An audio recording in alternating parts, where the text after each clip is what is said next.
That night the Tonight Show had Stevie Nicks singing, then the music slowly faded and Jimmy Fallon's eyes filled with tears. The performance had started perfectly. Stevie Nicks, rock and roll legend, voice of a generation, the mystical goddess of Fleetwood Mac, stood center stage in her flowing bohemian layers, shawls draped over her shoulders, her signature blonde hair catching the studio lights. She was performing Landslide, that achingly beautiful song about time and change and holding on to what matters. The audience was mesmerized. 300 people sitting in reverent silence, phones recording, witnessing a legend do what she does best. Jimmy stood beside his desk, arms crossed, that familiar smile on his face, the smile of a host who knows he's giving his audience something special. Stevie's voice filled Studio 6B. Smooth. Haunting. Perfect. I took my love, I took it down. The band followed her lead, gentle guitar, soft percussion, the kind of arrangement that makes you forget you're in a television studio and transports you somewhere else entirely. Jimmy uncrossed his arms. His smile faded slightly. Something in Stevie's voice, a quality he couldn't quite name, made him lean forward, made him pay attention in a different way. Climbed a mountain and I turned around. And then, in the third row of the audience, someone whispered a name. Not loud. Barely audible over the music. But Stevie Nicks, 60 years of performing, honing her awareness of every sound in a room, heard it. Her eyes shifted. Her voice continued, but her gaze moved from the camera to the audience section. Searching. The music began to fade. Not a mistake. Not a technical issue. Stevie was deliberately letting it die, her hand lowering from the microphone, her voice trailing off into silence. Jimmy stopped mid-smile. The entire studio froze. The band noticed immediately. The guitarist's fingers stilled on the strings. The drummer's hands hovered over the kit. Questlove, standing at his position with the Roots, exchanged confused glances with the other members. Stevie lowered the microphone completely. She was staring at someone in the third row. Jimmy felt his chest tighten. He didn't know what was happening, but every instinct told him this was real. This wasn't part of the performance. This was something else. Robin? Stevie's voice carried through the silent studio, no microphone needed. Robin Anderson? A woman stood up slowly in the third row. Late 50s, wearing a simple cardigan, gray hair pulled back in a ponytail. Her hand was covering her mouth, her eyes wide with shock. Oh my God! The woman whispered. Stevie. It's Sarah. Sarah Anderson. Robin was my sister. The studio seemed to hold its breath. Jimmy's hands gripped the edge of his desk. The cameras stayed locked on Stevie, on the woman, capturing something no one had scripted. Stevie stepped away from the microphone stand. Sarah, she said, her voice breaking. Your sister saved my life. To understand what happened next, you need to understand what happened in 1974. Stevie Nicks wasn't always Stevie Nicks, rock icon and Grammy winner. In 1974, she was a struggling musician in Los Angeles, living in a tiny apartment with her boyfriend Lindsey Buckingham, working as a waitress to pay rent while trying to make it in the music business. She was also depressed. Deeply, dangerously depressed. The kind of depression that makes you wonder if any of it, the dream, the struggle, the constant rejection, is worth continuing. She and Lindsey had been trying for years. Playing dive bars. Recording demos that went nowhere. Sending tapes to record labels that never responded. They were talented, everyone said so, but talent didn't pay bills. Talent didn't stop the landlord from threatening eviction. Talent didn't cure the hollowness of feeling like you were screaming into a void. One Tuesday night in March 1974, Stevie worked a double shift at a diner in Santa Monica. She was exhausted. Her feet hurt. A customer had yelled at her about cold coffee. Her tips totaled $14. $14 for 8 hours of work. She walked to her car in the parking lot after midnight, sat in the driver's seat, and cried. The kind of crying that empties you out, that makes you wonder why you're fighting so hard for something that might never happen. She was 25 years old, and she felt like she'd already failed. A woman knocked on her car window. Stevie jumped, startled, wiping her face quickly. The woman was maybe 30, wearing jeans and a jean jacket, concern etched on her face.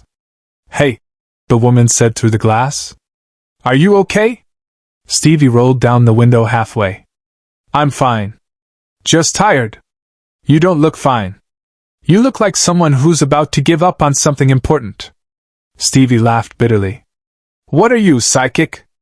"No," the woman smiled. "Just someone who recognizes that look.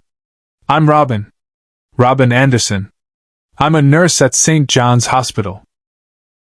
And I'm trained to recognize when someone needs help. I don't need help. I need a miracle." Robin leaned against the car. "Tell me about it. What are you trying to do that's making you cry in a parking lot at midnight?" And Stevie, exhausted and empty and so tired of holding it all inside, told her. Everything. The music dream. The constant rejection. The feeling of failure. The question of whether any of it mattered. Robin listened without interrupting. When Stevie finished, Robin was quiet for a moment. "Can I tell you something?" Robin said. "My sister Sarah and I grew up in Oregon. Poor family. No opportunities. Everyone told us we'd end up working in the canneries like our parents. But Sarah wanted to be a teacher. Everyone laughed at her. Said girls from our neighborhood don't become teachers. Did she make it? She's been teaching 3rd grade for 7 years now. And you know what she tells me? That every year, at least one kid tells her she's the first person who ever believed they could be more than what their neighborhood decided for them." Robin pulled a small notebook from her jacket pocket and scribbled something. "I'm going to give you my phone number. And I want you to promise me something." "What?" "That before you give up, before you decide this dream isn't worth it, you'll call me. Even if it's 3 in the morning. Even if you just need someone to tell you that you matter. Promise me." Stevie took the piece of paper, her hands still shaking from crying. "Why do you care?" "Because," Robin said, "the world needs people who are brave enough to chase impossible things. And you look like someone who's supposed to do something important. Don't rob the world of that because you had a bad day." They talked for another hour. Robin bought them both coffee from the diner.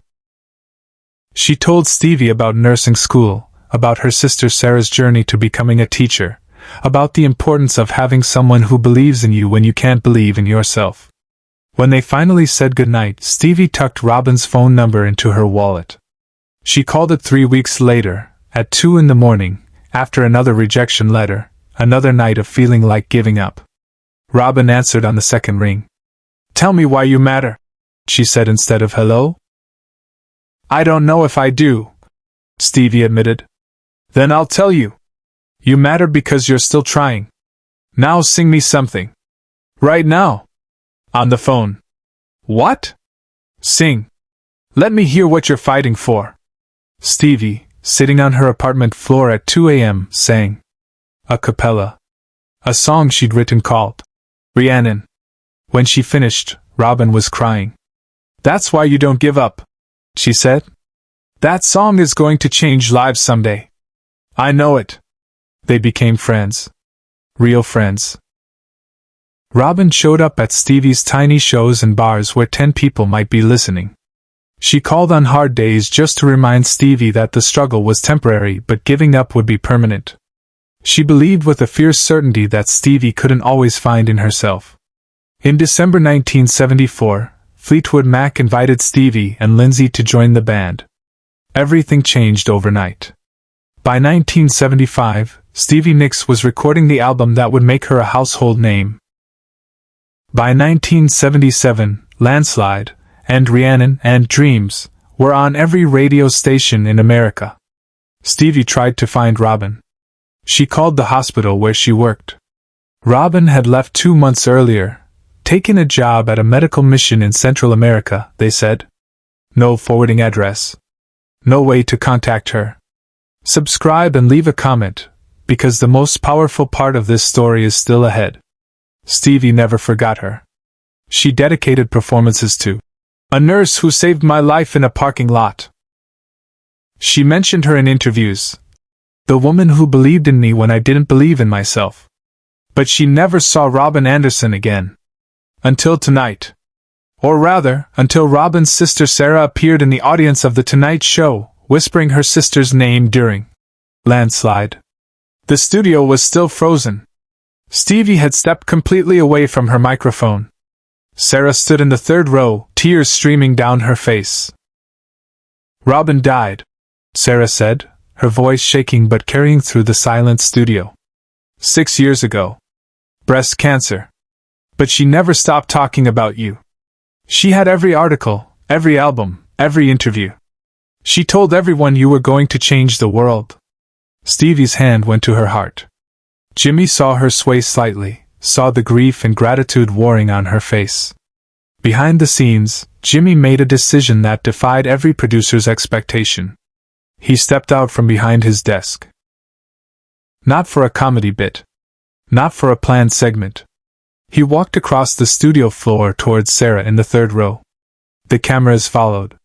The control room went silent, producers holding their breath, no one knowing what was happening but everyone understanding it was important. Jimmy reached Sarah and offered his hand. She took it, and he helped her step out of her row, guided her toward the stage where Stevie stood. Stevie met them halfway. She pulled Sarah into an embrace and held on, two women bound by the memory of someone who had saved one and raised the other. She never told me, Stevie whispered, pulling back to look at Sarah's face.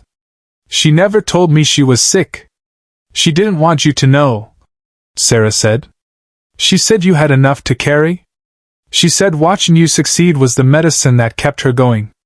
Jimmy stood a few feet away, his own eyes wet with tears. He gestured to his production team. Bring a chair, he said quietly. Sarah's staying for the rest of the performance. They brought a chair onto the stage. Sarah sat down, still crying, while Stevie returned to her microphone. I need to finish this song, Stevie said, her voice stronger now. For Robin. She heard me sing it on the phone at 2 in the morning in 1974. She told me it was going to change lives. I need to sing it for her one more time. But this is the moment no one in the studio, and no one watching at home, ever saw coming. Stevie began again.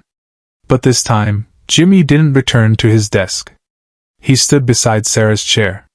And when the first chorus came, he reached into his jacket pocket and pulled out the blue note cards he always carried, the cards with his interview questions, his jokes, his prepared material for the show. He handed them to Sarah. Write down a memory, he said softly. Something Robin would want Stevie to know. Sarah took the cards with trembling hands. She wrote while Stevie sang, her handwriting shaky but determined. The song built to its emotional peak. Stevie's voice soared through the studio. Well, I'd been afraid of changing. And the audience was openly crying now. Questlove had tears on his face. Even the cameramen were wiping their eyes. When the final note faded, Stevie opened her eyes. Jimmy handed her the note card. She read it aloud. Robin's favorite moment was hearing you on the radio for the first time. She pulled her car over and called me crying. She said, Sarah, I knew she was magic. She never doubted you. Not once. Stevie folded the card carefully and tucked it into the pocket of her shawl, over her heart. The audience rose as one. Not the excited standing ovation of entertainment, but the reverent rising of people who had witnessed something sacred. Sarah stood too, and Stevie pulled her into one more embrace. Jimmy wiped his eyes, not even trying to hide the tears anymore. Ladies and gentlemen, he said, his voice thick with emotion, sometimes television gives us something more important than a show. Tonight, we got to see what happens when someone who saved a life finally gets thanked. Share and subscribe. Make sure this story is never forgotten. After the taping, Stevie gave Sarah a signed copy of the Fleetwood Mac album with Landslide on it. She wrote on it, For Robin, Who heard it first and believed it mattered?